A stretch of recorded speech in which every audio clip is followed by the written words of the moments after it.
You were never weak. You were distracted, heartbroken, lied to, shoved into the dirt by life and told to smile through it. But weakness? That's not what this is. You're alone, in your room, no sound, no noise, just the hum of your own regrets.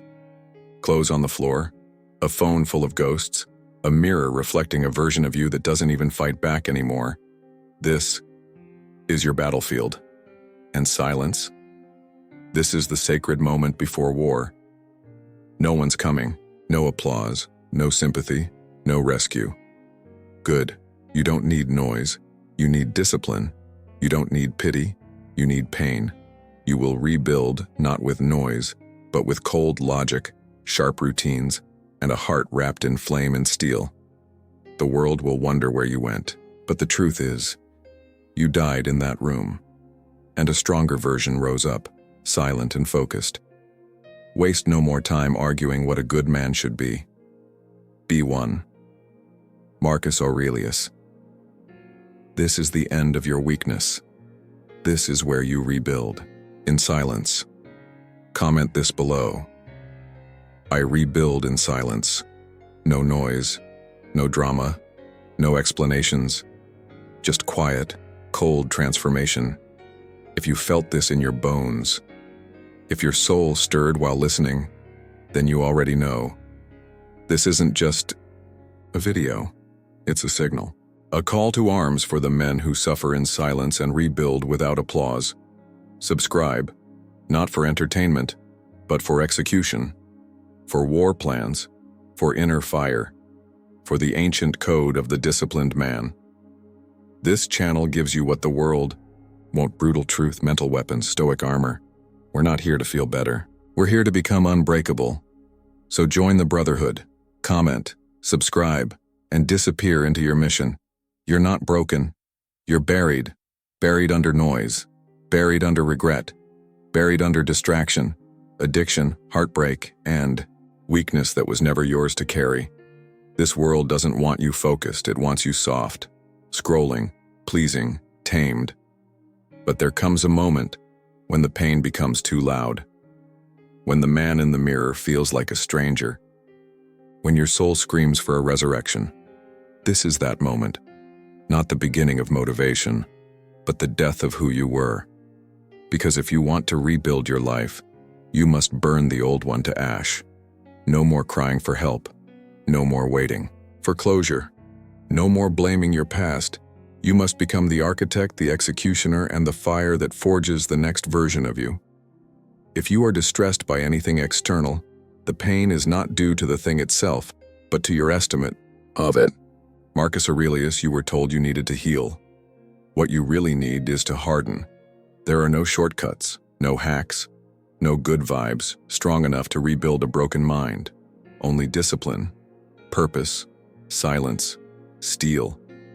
That's what the ancient Stoics taught us.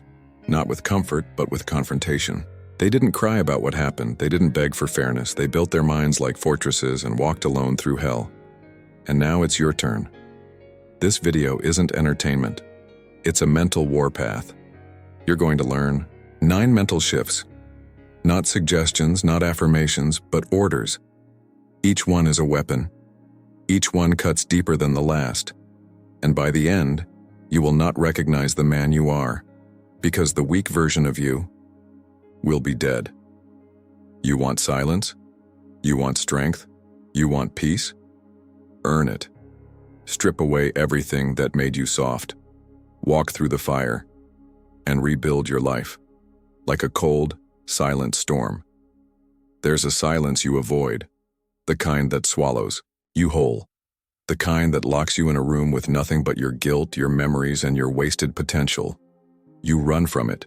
You blast music, scroll endlessly, open another tab, call another friend, chase another distraction, because deep down, you know, in that silence, your demons wake up, and they speak. But what you haven't realized is this: that silence you fear, it's the furnace, the place where real men are forged. Part 1. The noise that keeps you. Weak. You live in a world that hates silence. Everything is loud. Notifications, arguments, opinions, instant pleasure. And you? You've been sedated by the noise since you were a boy. You were taught that being alone is dangerous, that stillness is suffering. So now, every time you're quiet, your hands reach for something. A screen, a voice, a hit of dopamine. But the truth is brutal. The man who fears silence has never met himself, and if you haven't met yourself, you haven't built yourself. You're a collection of reactions, memories, fears, habits, and noise, and not a man. That's not strength, that's a puppet with a good Wi-Fi connection. Part 2. The mirror that never lies. Close the door. Turn everything off. Sit in absolute silence for 1 hour. No music, no talking, no numbing, just you. Now watch what happens. Your failures will knock. Your insecurities will scream. The girl who left. The goals you never touched. The strength you faked. The moments you folded. All of it will flood your mind like a tidal wave of shame. But listen to me carefully. This is your moment of power. This is the first time in your life that your fake identity is burning off. And underneath the ashes is the man you've been ignoring for years. It is not death that a man should fear, but he should fear never beginning to live. Marcus Aurelius, you haven't lived. You've existed. You've obeyed the world, submitted to comfort, escaped from the only voice that could save you, your own. But in that silence, as your thoughts roar and your skin crawls, something begins to shift. You stop running. You start seeing. You start building. Part 3. What the silence reveals. In silence, your masks drop. Your lies lose power. Your distractions rot. You start to notice how soft your habits have become. How much pain you've buried behind fake smiles. How far you've drifted from the man you promised yourself you'd become. Silence is a mirror and a crucible. It shows you who you are, and then it starts cooking you alive. Every flaw, every excuse, every emotional wound gets burned in that heat. And here's the part most men never understand. If you stay inside that furnace long enough, you come out stronger, sharper, untouchable, because you didn't escape. You endured part 4, why most men will never enter the furnace. Most men will never face this. They'll stay addicted to noise. They'll scroll their lives away. They'll live on the surface, fake strength, fake smiles, fake progress, because silence is brutal. Silence forces responsibility. When there's no one left to blame, you realize the enemy was in the mirror all along. And once you know that, you either confront him, or you collapse. But here's the truth. Every strong man you admire lived in that furnace. They didn't become disciplined through comfort. They didn't rebuild their lives in public. They disappeared. They suffered. They bled in private, and when they returned, they were different. Sharper, colder, focused. They didn't talk much. Because they didn't need to. They let their silence do the talking. The more we value things outside our control, the less control we have. Epictetus, Part 5. The practical weaponization of silence. This isn't just philosophy. This is strategy. Here's how to weaponize silence starting now. Create isolation rituals. Every morning or night, carve out 1 hour. No phone, no people, no entertainment. Just you, a journal, and your raw thoughts. This is where your real training begins. Practice the Stoic sit 15 minutes. No talking, no movement. Just sitting. Let the discomfort rise. Let the anxiety boil. Then master it. You don't move, you don't react, you endure. You own your space. You disengage from the noise-mute group chats. Block toxic exes. Log out of social apps. Every notification you remove is a chain you break.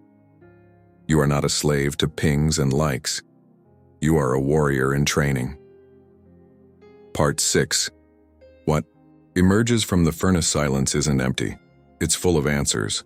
And if you survive long enough in it, here's what emerges. Clarity. Your goals sharpen.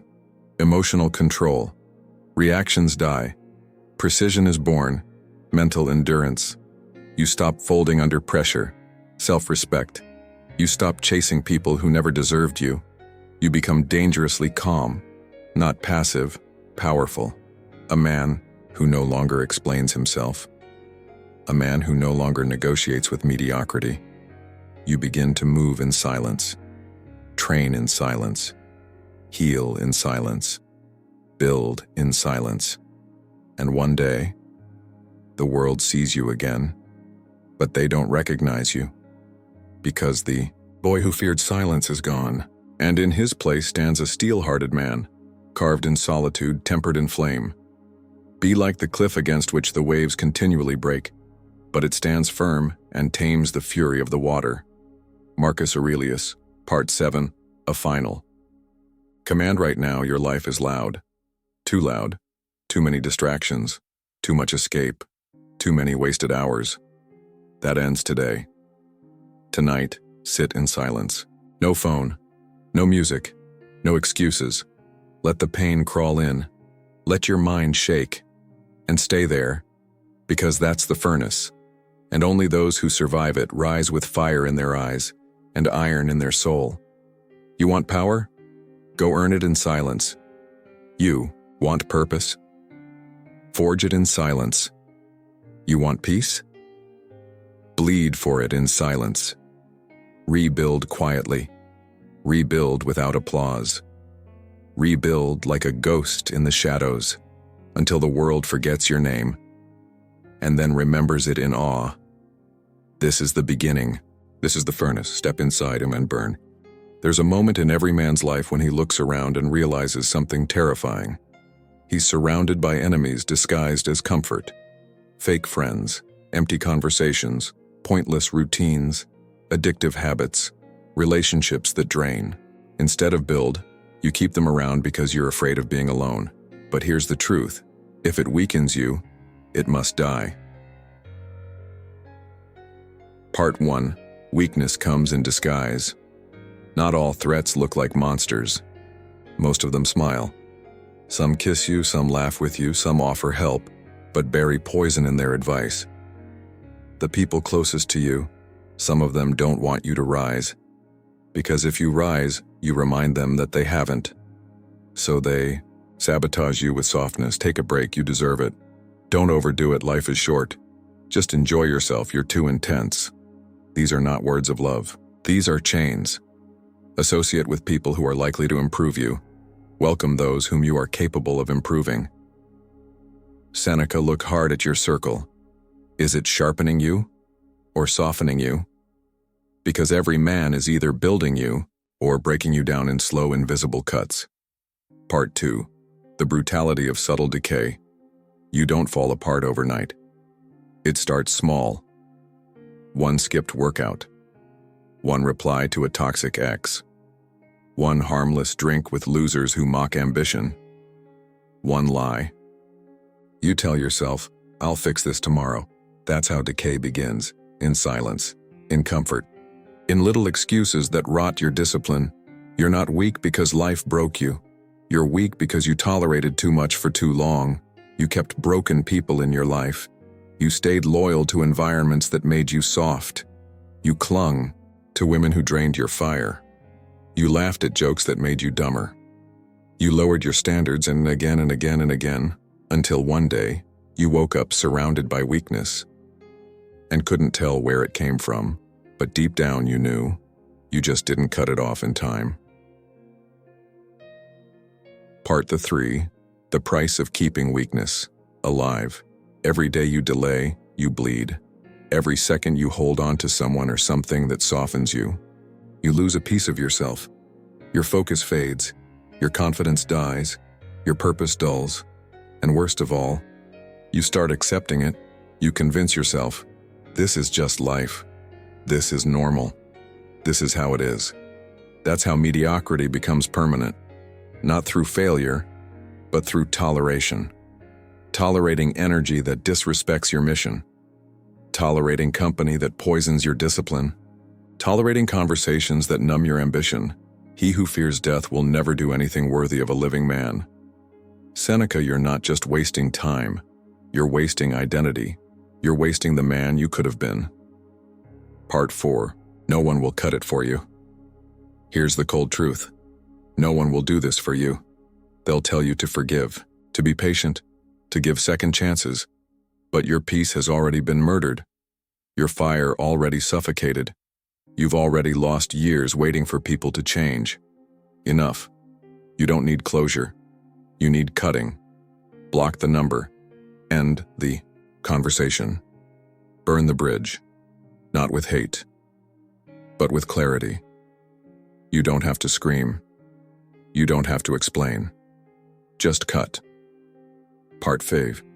The cutting process. How to. It won't be easy, but it will be worth it. Here's how to start. Identify energy leaks. Who makes you dumber, softer, lazier, more emotional, or less disciplined? List them. Friends, family, partners, apps, habits. If it doesn't build, it bleeds. Go silent without. Guilt. You don't need permission to disappear. You don't need a goodbye speech. Silence is the exit. Let them wonder. Let them gossip. Let them call you cold. You're not cold. You're focused. Create a clean warpath. Once you cut, stay. Cut, don't revisit, don't check, don't peek. Leave their memory in the grave and move forward like a ghost with no rearview mirror. Part 6. Women who kill your discipline. This needs to be said. You cannot rebuild your life while sleeping next to the enemy. If the woman in your life disrespects your vision, mocks your growth, controls you with sex or guilt, distracts you from your mission, demands your attention but gives you no peace, she's not a partner, she's a trap, and you already know this. You just haven't had the courage to walk away. A man is as miserable as he thinks he is. Seneca, you owe it to yourself to leave any relationship that makes you smaller. You weren't born to serve her emotions. You were born to serve your purpose, and the right woman won't fear your silence or your ambition. She will respect it. Part 7. Why cutting is the greatest gift you can give. Your self-cutting is not cruelty. Cutting is clarity. When you remove what weakens you, 3 things happen. Your mind clears. You stop second-guessing your mission. Your energy rises. You wake up with fire again. Your standards rise. You stop tolerating mediocrity. It's not about being alone. It's about becoming so focused that only what is aligned survives in your life. Most men try to fix everything. They negotiate, they explain, they hope, and they suffer in silence. But Stoic men, we don't fix what infects. We amputate. Don't explain your philosophy. Embody it. Epictetus, Part 8. You will feel the pain. Make no mistake, this will hurt. You'll question yourself. You'll feel guilt. You'll feel grief for people who never respected you, but this pain, it's sacred because it means you're healing, not by escaping, but by cutting clean through the rot. You will lose people. You will lose comfort. You will lose your old life, but in its place, you will gain power. The power of clean energy, the power of mental space, the power of walking forward without emotional chains tied to your ankles. Part 9. The rise after. The cut. Once you cut what weakens you, everything accelerates. Your workouts become sacred. Your mornings become mission briefings. Your conversations get sharper. Your room becomes a fortress. Your eyes become focused. Your voice becomes steady. You're not healing anymore, and you're commanding. You're no longer asking, am I doing enough? You're declaring, I'm becoming unstoppable. You move differently, talk less, train more, execute with precision. And that's when the world starts watching again, because the man who disappeared returned colder, quieter, and more powerful than they ever expected. Part X. Final words. Burn the bridge. Right now there's something or someone in your life you need to cut. You know it. You feel it. You've been delaying. They're robbing your focus, your strength, your future, and you keep letting them. Enough. You want to rebuild your life? Start with subtraction. This is your command. Open your phone. Make the call. Send the message. Delete the app. Burn the bridge. not out of rage, out of honor for the man you're becoming, because every great warrior knows. The first battle isn't out there, it's inside, and victory begins with one clean cut. Cut what weakens you, then never look back. You're not who you used to be. You're becoming who you were born to be. You've been lied to. They told you emotions are sacred. They told you to follow your heart, to cry it out, to open up, to just feel it. And where did that get you? You've cried, you've opened, you've felt it all, and you're still stuck, still broken, still distracted by chaos that never ends, because they forgot to teach you this: a man does not serve emotion, emotion serves the man. Part 1. The myth of emotional truth. They tell you emotions are truth, but emotions are weather, and you are the mountain. One moment you're calm, next you're raging, then you're numb, then you're desperate for connection, then you're cold again. That's not truth, that's volatility. You have power over your mind, not outside events. Realize this and you will find strength. Marcus Aurelius, your heart lies, your mind spirals, your feelings betray you.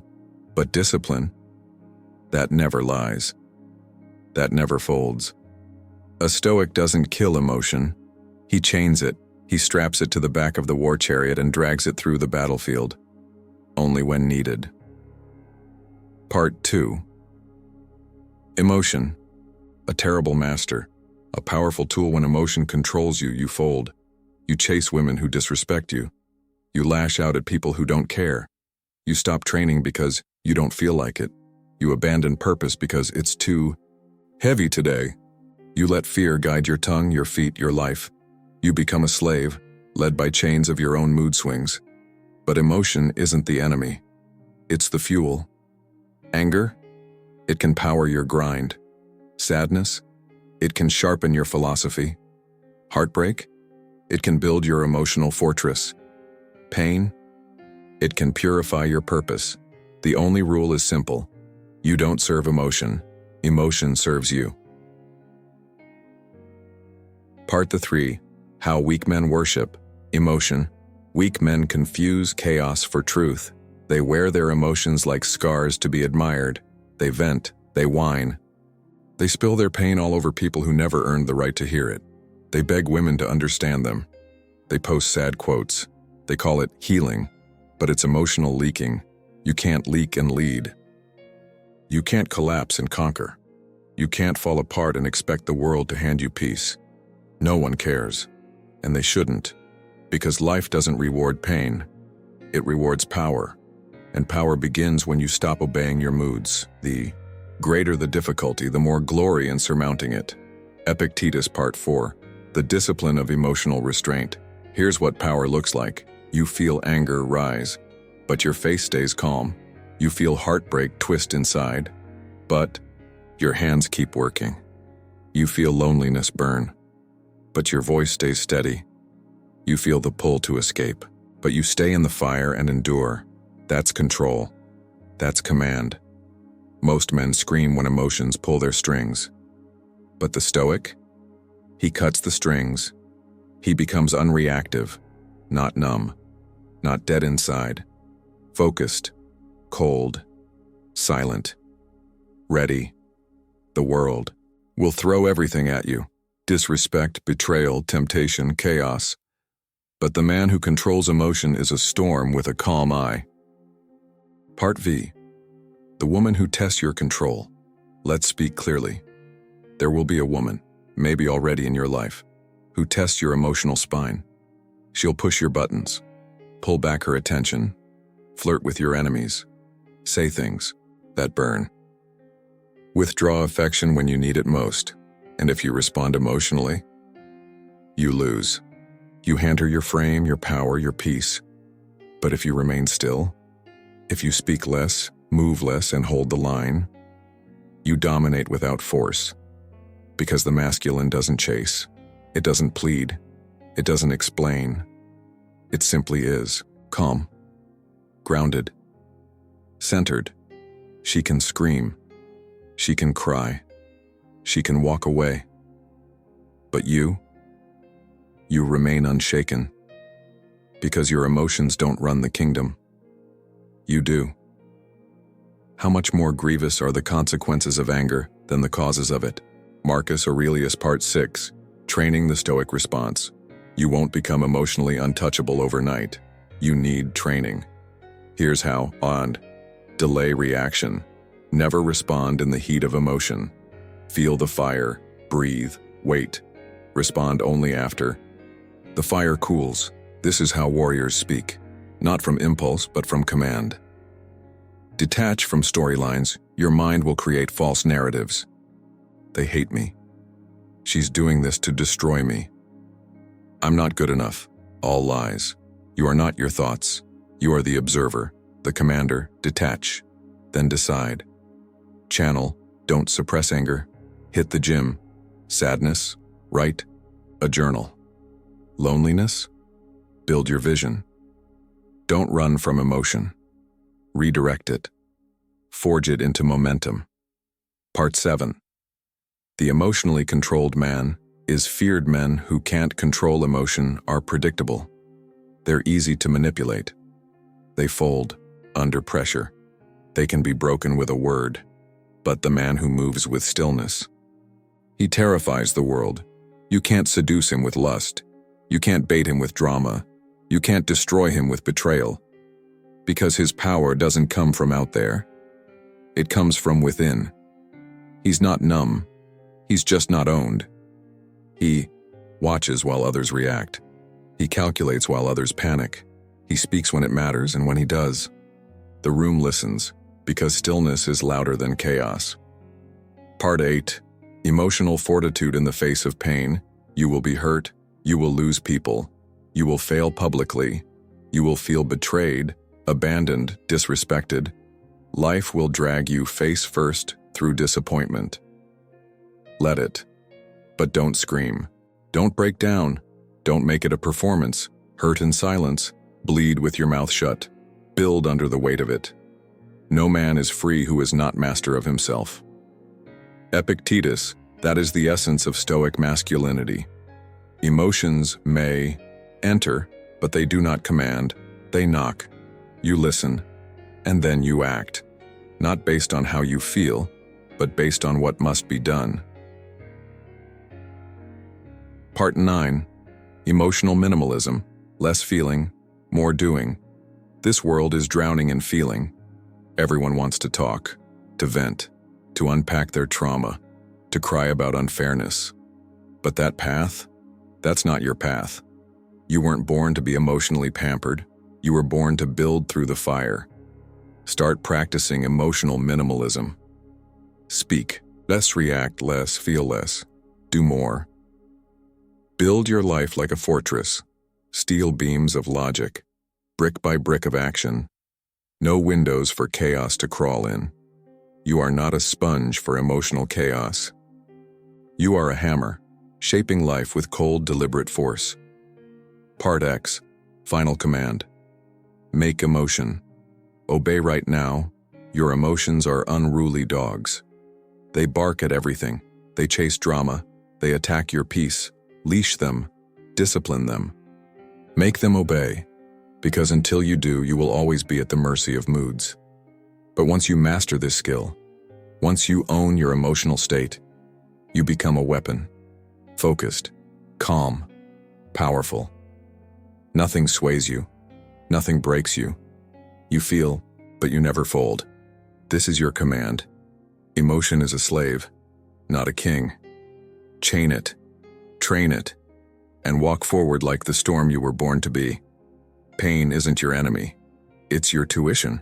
And every drop of it is buying you something you can't earn any other way. You want strength? Pay in suffering. You want discipline? Pay in discomfort. You want power? Pay in blood, sweat, and years of silent struggle. Because here's the truth. No man becomes great without pain. Part 1. The lie about avoiding pain they told you to heal. They told you to be kind to yourself. They told you that self-love would solve everything, but look at where softness got you. Look at what happened when you avoided the pain. You got weaker, more distracted, more emotional. You gave up when it got hard. You tolerated comfort that slowly killed your drive. They lied to you. Pain isn't what you run from. It's what you run through. The impediment to action advances action. What stands in the way becomes the way. Marcus Aurelius. The pain isn't the problem. Your fear of it is. Part 2. Pain is the proof. You're in the arena. Most men watch life from the stands. They talk, they criticize, they judge others for failing, but they never step into the fire themselves. You did. That's why you're bleeding. That's why you're tired. That's why you wake up with weight in your chest and chaos in your head. Because you're in the arena. You're trying, failing, rising again. You're pushing through hell for a version of you that doesn't exist yet. That's courage. That's strength. Difficulties strengthen the mind as labor does the body. Seneca, you don't grow without suffering. You don't harden without resistance. You don't level up without being broken down first. Part 3. Choose your pain or it will choose you. Every man suffers. But most men suffer passively. They suffer regret. They suffer weakness. They suffer dependence. They suffer heartbreak because they chase the wrong women. And they suffer failure because they refuse the grind. You have two choices, the pain of discipline, the pain of regret, and only one of them leads to strength. Every time you skip the workout, every time you sleep in, every time you reach for comfort instead of resistance, you're not avoiding pain. You're just trading it for a worse kind later. The Stoic doesn't avoid pain. He selects it, and he pays it early. Part 4. The hidden gifts. Inside suffering, pain will give you what comfort never can. Clarity, because suffering burns off what's fake. Self-respect, because you earned it through fire. Focus, because pain silences distractions. Wisdom, because scars teach what books never will. When you suffer and stay silent. When you bleed and keep working. When you cry but don't quit. You build something eternal inside of you. The man who has suffered and endured is untouchable, because he fears nothing. He's already been dragged through hell, and he walked out carrying fire in his chest. Part 5. Training yourself to embrace the burn. So, how do you start embracing pain instead of avoiding it? You reprogram your response. Most men flinch. They tap out when it hurts. They think pain means something's wrong, but pain doesn't mean stop. It means grow. Here's how to train. Say good to pain. You lost the girl? Good. You failed. Publicly? Good. You're alone, tired, broke, bleeding? Good. Why? Because pain means you're being tempered. The sword is being forged. The weakness is dying. Every time it hurts, repeat this. Good. Let it hurt. I'm learning. I'm sharpening. I'm building. 2. Voluntary discomfort. Do hard things on purpose. Cold showers, early wake-ups, brutal workouts, fasting, long hours in silence, saying no to pleasure. Not because it's trendy, because it's training. Training your body to obey. Training your mind to suffer with control. Training your soul to grow under pressure. Harden in solitude, no sympathy. No crying on people's shoulders. No venting for validation. Suffer in silence. Let it crack you open, and don't run. Let it cut you, and don't flinch. That's where power is born. Part 6. Stop looking for an easier path. You keep hoping that maybe, someday, it won't hurt anymore. That the weight will feel light. That life will stop testing you. That one day you'll arrive. But that day doesn't come. The pain doesn't leave. The grind doesn't ease up. The burden doesn't vanish. You just get stronger. And if you're still waiting for the pain to go away before you commit to the work, you're already defeated. The Stoic path is pain. The Stoic path is carrying the weight and not dropping it. No matter how long the walk, you don't become powerful by avoiding the storm. You become powerful by standing in it, without blinking. Part 7. What pain did to you. And for you. Look back. Remember the heartbreak, the betrayal, the job you lost, the nights you cried with no one to hear it, the months you lived in silence, doubting yourself. It hurt, but it also hardened you.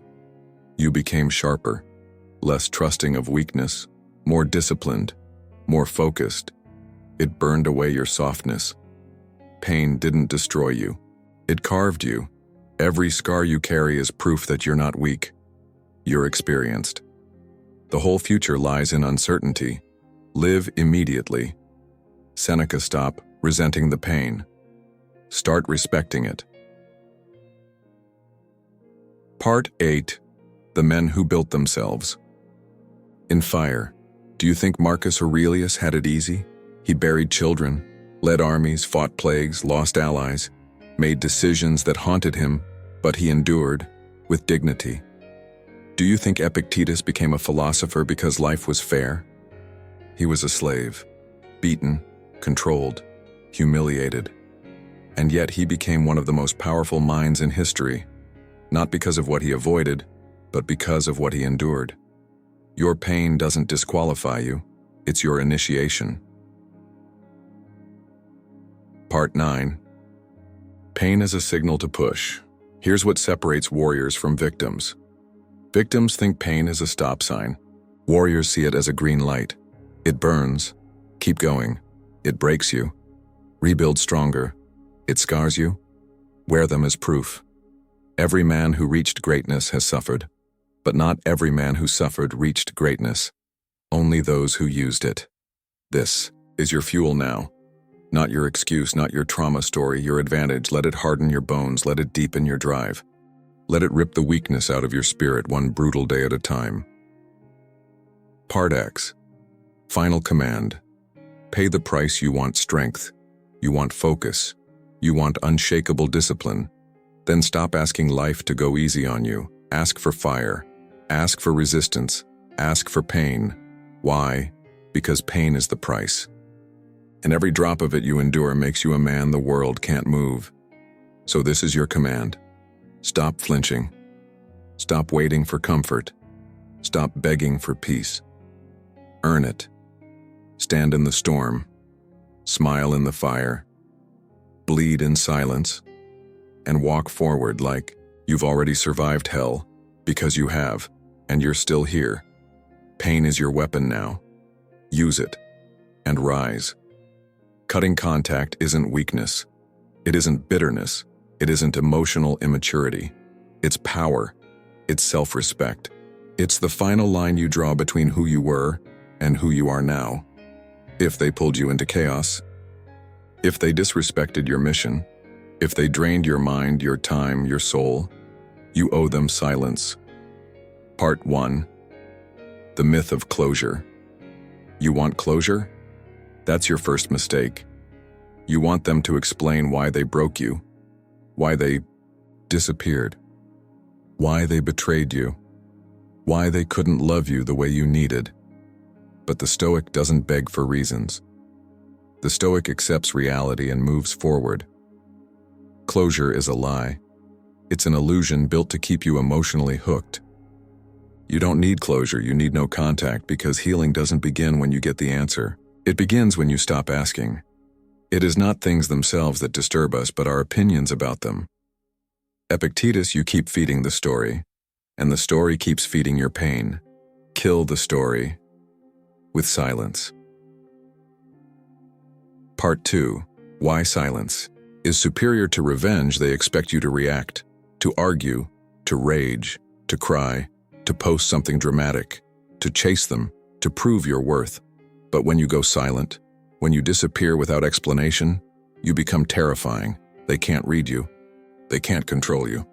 They can't feed off your energy. Your silence becomes a mirror, and they're forced to face themselves.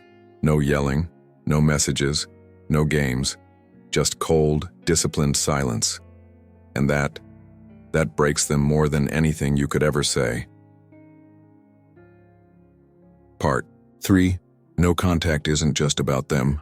It's about you. You think no contact is a punishment for them. It's not. It's protection for you. Because every time you reply, Every time you check their page, every time you engage, you reopen the wound. You resurrect the chaos. You give power to someone who already showed you they can't handle. But no contact is how you starve the weakness inside you. You don't need the conversation. You don't need the apology. You don't need their permission to move on. How much time he gains who does not look to see what his neighbor says or does or thinks. Marcus Aurelius, you need focus. You need fire. You need forward motion. And none of that lives in your inbox. Part 4. The psychological power of disappearing. There's a power most men never discover. It's not in fighting. It's not in proving your worth, it's in vanishing. No messages, no posts, no updates, no explanations. Just quiet execution. You become a ghost, a mystery. A man who no longer exists in their world, but is building an empire in silence. People talk, they wonder, they guess, and that's fine. Let them imagine, while you transform. That's real power. Part 5. The emotional withdrawal symptoms. You'll feel it. The cravings, the temptation to reach out, to check, to see if they noticed, to hope they regret it. But this is the pain you must endure. It's detox, withdrawal, the death of the dependency you didn't realize you had. You think it's love, but it's addiction. Addiction to validation, to chaos, to the familiar rhythm of emotional dysfunction. And just like any addict, the only way out is cold, hard abstinence, no contact, no reaction, no response. Let the silence suffocate the attachment. Part 6. When the past knocks. Stay cold. Eventually, they come back. Maybe not with love, but with a check-in, a birthday text, a late night, I miss you, a fake apology, a breadcrumb. It's not affection, it's a test. To see if you're still weak, to see if you'll still fold, to see if the man you used to be is still alive. Don't bite. They're not reaching out because they love you. They're reaching out because your silence threatens them. Your growth makes them uncomfortable. Your discipline makes them feel small. Your detachment removes their power. Stay cold. If someone does wrong, the harm lies not in what he did, but in your response to it. Marcus Aurelius, you don't owe them your time. You don't owe them your peace. They had it. They mishandled. But when now it's gone. Part 7. No contact, embarrassing rebuilding the throne once the noise dies. Once the emotions cool, once the energy is yours again, you start rebuilding. Your room becomes cleaner. Your body becomes sharper. Your mind starts breathing again. You're no longer checking for messages. You're no longer writing replies in your head. You're no longer replaying conversations. You're building a life so solid you no longer care if they ever look back. Because now, you don't live for their attention. You live for your mission. No contact isn't about exile. It's about elevation. It's how kings rise from ashes. Part 8. The what if. Trap your mind will ask, what if they changed? What if I'm making a mistake? What if I was too harsh? What if this silence ruins everything? But you must remember, the past is a trap, a sweet-sounding lie, a nostalgic drug. You weren't thriving, you were tolerating, you weren't happy, you were surviving. And if they were meant to build with you, they would have shown up with bricks. Not matches. Let go of potential. Fall in love with patterns, and the pattern was chaos. So now your pattern is discipline. Part 9. The Stoic way of leaving without hatred. No contact doesn't mean hatred. You don't have to curse them. You don't have to wish them pain. You don't have to destroy their name. You just leave, clean, quiet, cold, with dignity, with detachment, with direction. To bear trials with a calm mind robs misfortune of its strength and burden.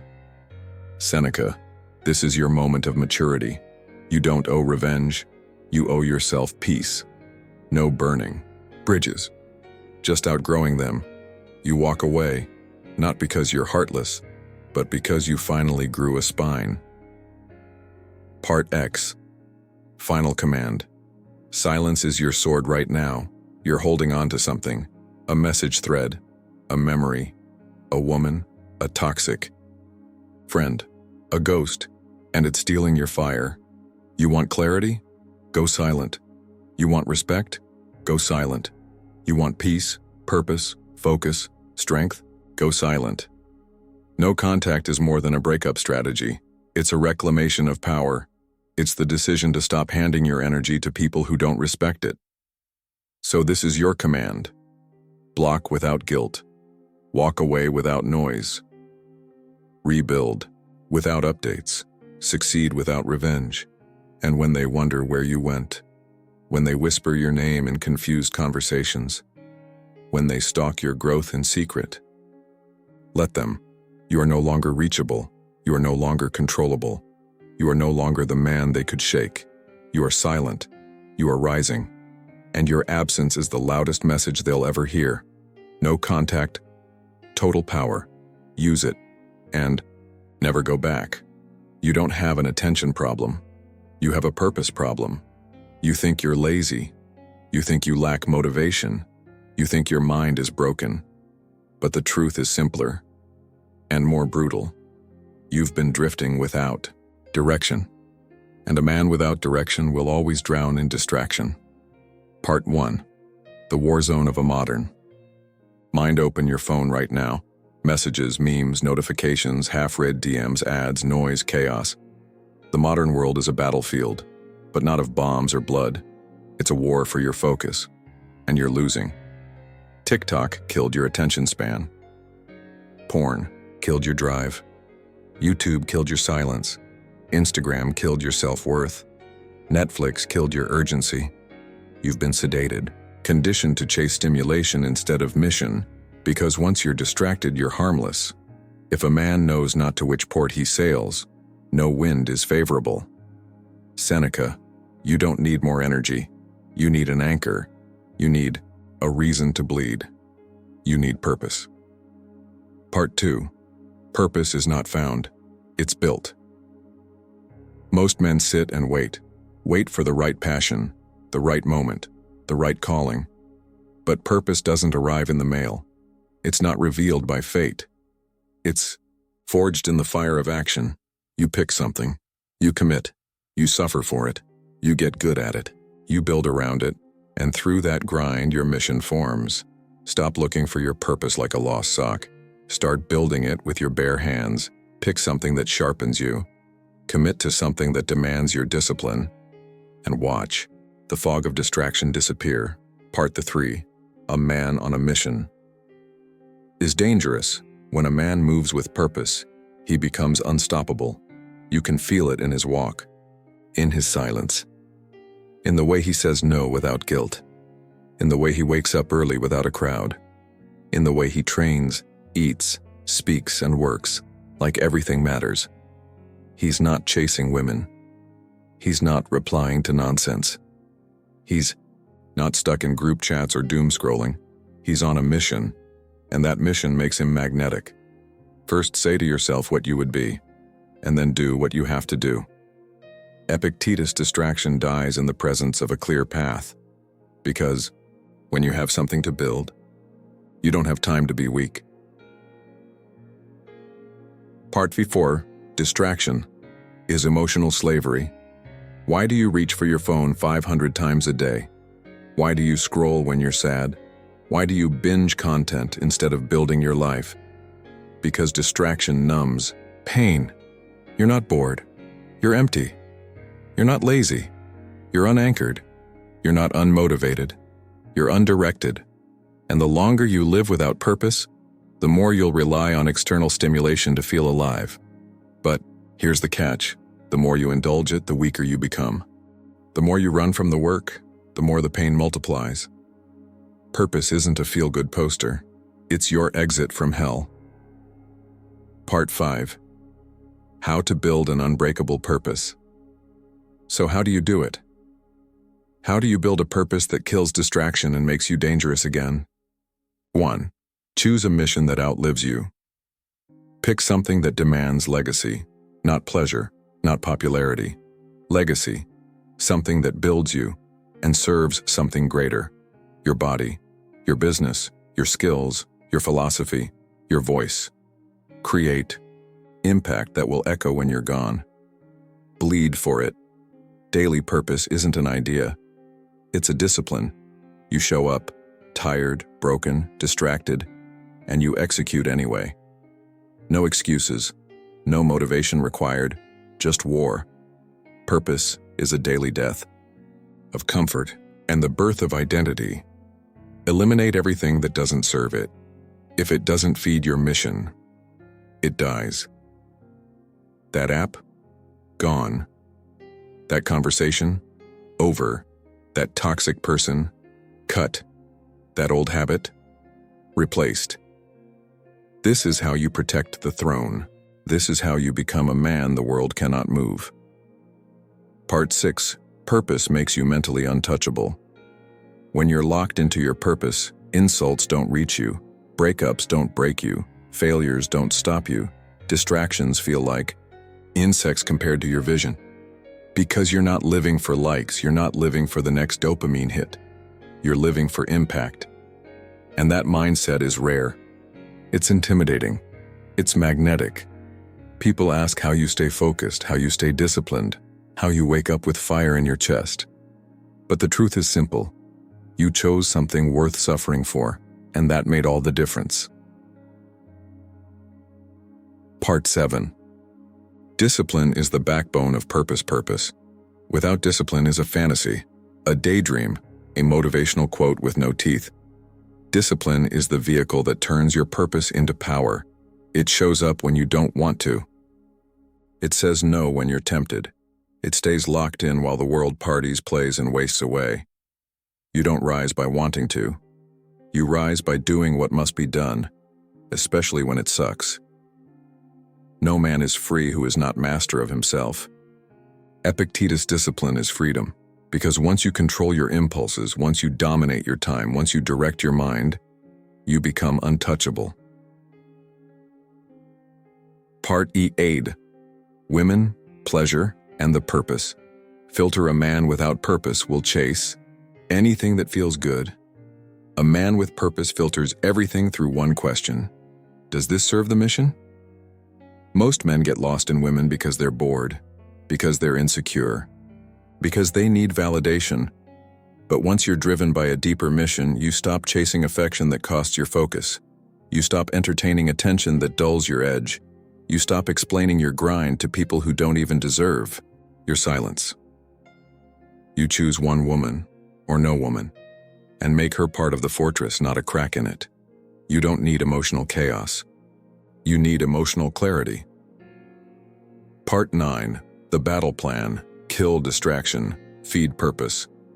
If you're tired of wasting time, if you feel your mind slipping, if you're sick of being at the mercy of every notification, it's time for a war plan. Here's how you execute. Wake up with a written objective. Know your target before the day starts. Time block your hours. Make your calendar a battlefield. Destroy your dopamine loops. Replace passive scrolling with aggressive learning.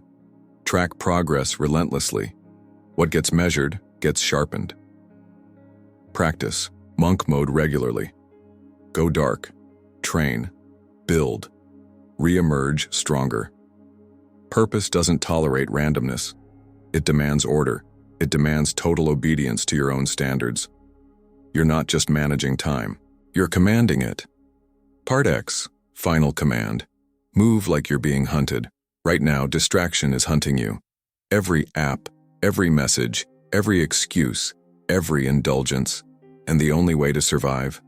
Move like a man who's being hunted. Eyes sharp. Actions intentional. Focus ruthless. Discipline unbreakable.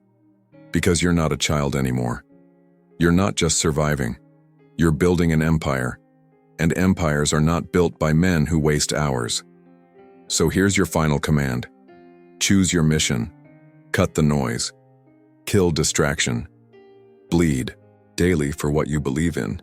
And walk with the fire of a man who cannot be moved. Because in a world drowning in dopamine, a man with purpose is a weapon. Be that weapon. You don't just live in your body, you fight in it, you suffer in it, you conquer in it. And yet most men treat their body like an afterthought.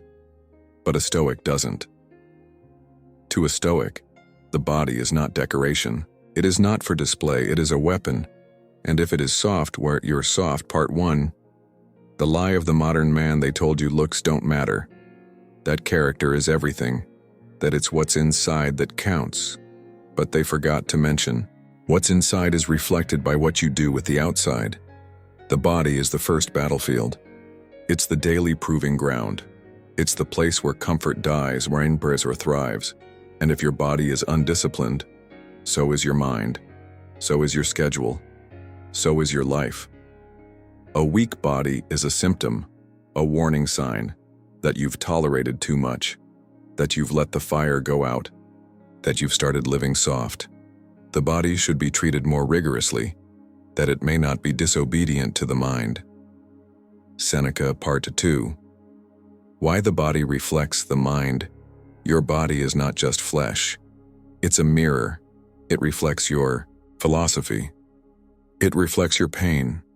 It reflects your decisions, or lack of them. Every pound of fat is a decision. Every muscle is a repetition. Every skipped workout is a betrayal of your potential. You think you're tired. You're not tired. You're undisciplined. You think you don't have time. You don't lack time. You lack urgency. And your body shows it. Because the man who trains daily, the man who eats like a warrior, the man who treats his sleep like strategy, he moves differently. He commands space differently. He enters rooms like he was carved from purpose. Part 3. Training is not an option. It's a law. There is no negotiation here. You train, so you die slowly. You train, so you decay in silence. You train because discipline must live in the body first. Every rep is a rejection of weakness.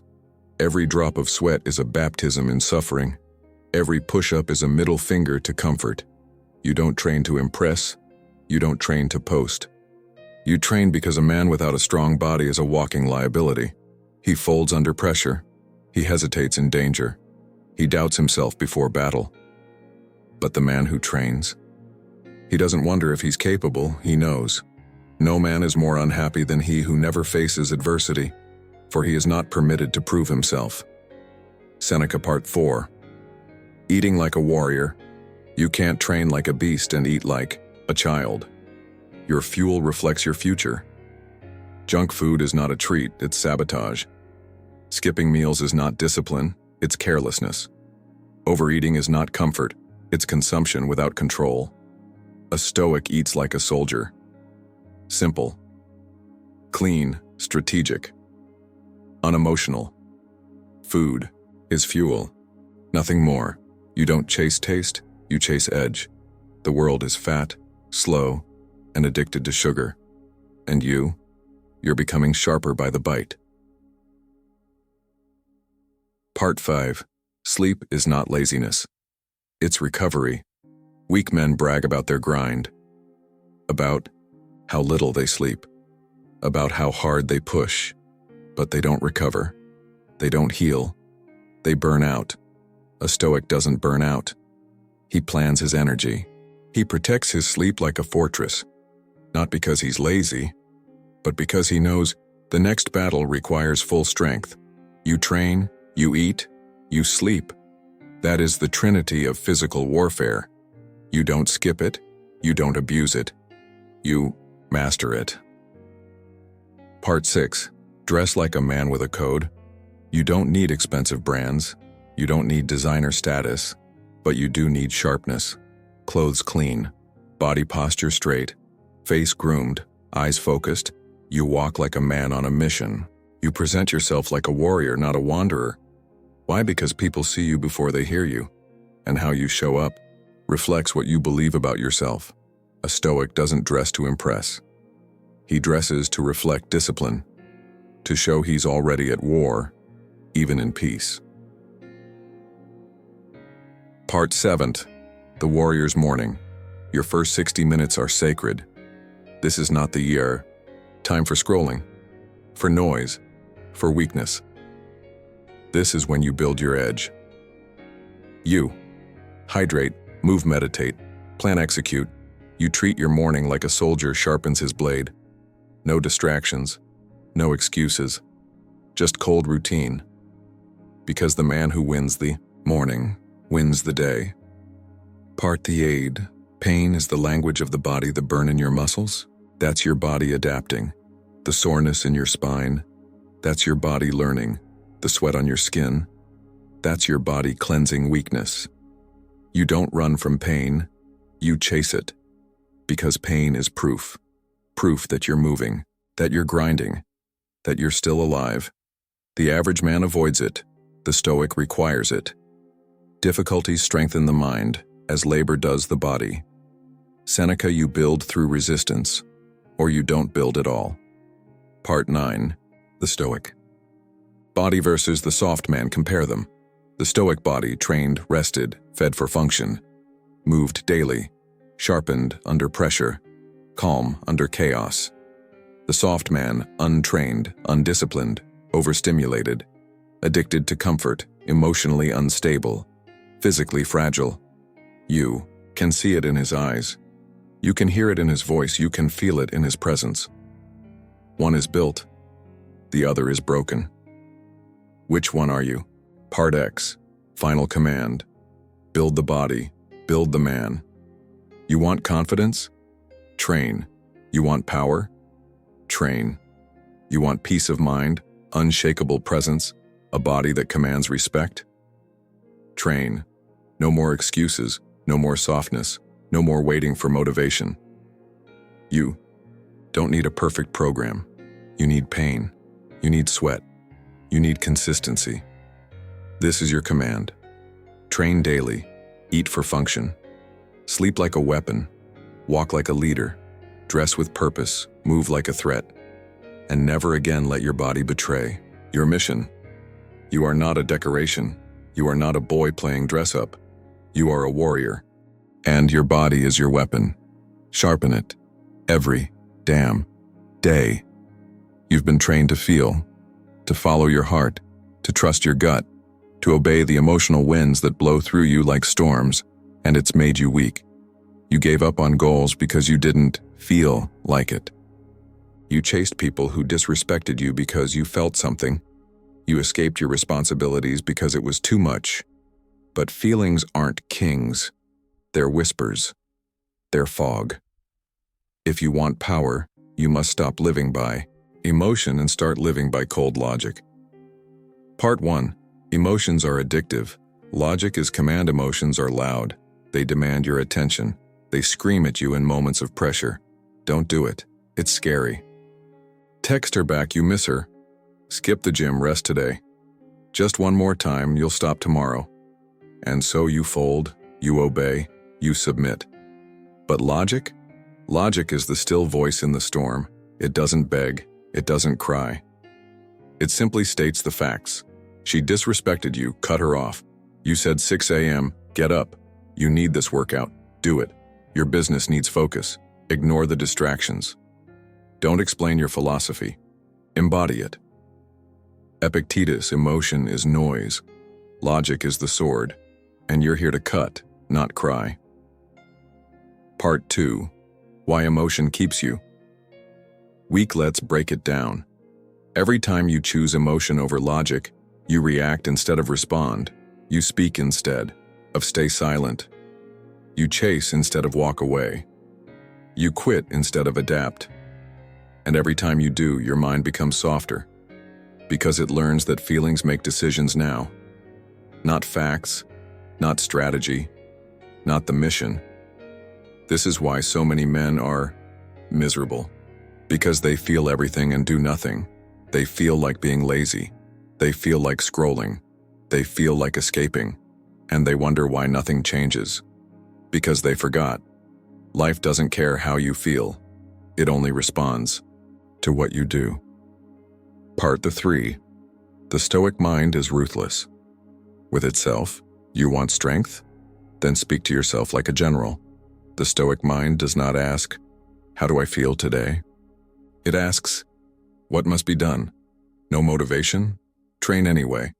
Heartbroken? Focus anyway. Tired? Show up anyway. Angry? Stay calm anyway. Confused? Move forward anyway. The happiness of your life depends upon the quality of your thoughts. Marcus Aurelius, a Stoic man, doesn't take orders from emotion. He uses it when needed, then puts it back in the cage. That's the difference between living with purpose and living like prey. Part 4. Cold logic builds unshakable decisions. Imagine this. You're making decisions like a machine. No panic, no desperation, no chaos, just clarity. You weigh the facts, you execute, you adapt, you move forward. This is how leaders operate. This is how Stoics move through war, death, betrayal, and disaster, with a mind trained to cut through fire. You must become that, because a man ruled by logic cannot be manipulated. He's too focused, too calm, too grounded, and in a world of men who fold under pressure, he's untouchable. Part 5. The emotional man gets played. Let's speak plainly. Women manipulate emotional men. Friends lie to emotional men. Business fails under emotional men. Why? Because emotions make you predictable. And when you're predictable, you're easy to control. She knows if she ignores you, you'll chase. Your friend knows if he flatters you, you'll forget the betrayal. Your habits know you'll fold when things get tough. They all rely on one thing, that you'll feel instead of think. The emotional man gets played. The logical man plays the game. Part 6. Training yourself to think. Not feel. You can't switch off emotion. But you can train your response. Here's how to build cold logic. Pause before every reaction. Someone disrespects you? Pause. Don't react. Think. Ask. What's the outcome I want? Then move with intent. Audit your thoughts. Daily write them down. What patterns are repeating? What emotional traps keep appearing? Then rewrite them. Logically. Emotional. She doesn't care, I'm not enough. Logical. She disrespected me, I walk away. Emotional. I'm failing. Logical. I'm learning. Adjust the plan. Keep moving. Firster, create standard operating procedures, SOPs. Have rules that don't change based on mood. Wake time training schedule. Daily reading, digital limits. No contact protocol, you don't need to feel like it. You just follow the code. Part 7. Logic. In heartbreak, this one breaks most men. She left. Or betrayed you. Or chose chaos over loyalty. Your heart says, fight for her. Text her. Maybe she'll change. But logic knows. If she could hurt you once, she can do it again. If she left when you were weak, she doesn't deserve your strength. If she disrespected your standards, she was never aligned. You can cry in private, but in action, you stay cold, you move forward, you disappear, you build. Not because you're numb, but because you're awake now. Part 8. Logic in business and daily life. Want to get rich? Want to build something legendary? Then stop feeling your way through life. Start planning like a strategist. Don't spend impulsively. Track. Don't chase opportunities. Build systems. Don't run your day on emotion. Design it the night before. Use calendars. Block time. Set weekly goals. Track key actions. Review. Adjust. Repeat. You're not drifting anymore. You're operating. A Stoic is not a dreamer. He's a builder, and cold logic is his hammer. Part 9. Cold doesn't mean emotionless. Let's be clear. This isn't about being numb. This isn't about denying your humanity. This is about prioritizing. Command over chaos. You can feel grief and still move. You can feel doubt and still act. You can feel anger and still respond with control. That is true masculinity. Not a lack of feeling, but the power to carry it without folding. We are more often frightened than hurt, and we suffer more from imagination than from reality. Seneca, you will feel, but you won't let it lead. That is the code. That is the way. Part X. Final command. Kill the noise. Follow the logic. Right now, your life is filled with emotional static. Thoughts that scream. Moods that sabotage. Impulses that ruin progress. It's time to silence all of it. With logic, it's time to train your mind like a blade, to operate like a machine with a soul, to become ruthlessly focused on results, not feelings. This is your command, feel it. But don't obey it, see it. But don't react to it. Move with clarity, not emotion. Let your code lead, not your cravings. Use logic like a sword and cut through the lies. Because in a world full of men led by feeling, the man of logic is feared. Be disciplined, be cold. Be unshakable. No one claps for the man who disappears. No one celebrates the silent one, the one who stopped replying, the one who didn't explain, the one who vanished into his own fire and rebuilt, brick by painful brick. And that's exactly why you must become him. The world doesn't reward noise, it rewards results. And results are born in solitude, in silence, in discipline, in cold, ruthless, daily execution. You were not broken, you were buried. Buried under weakness, emotion, distraction, betrayal, comfort.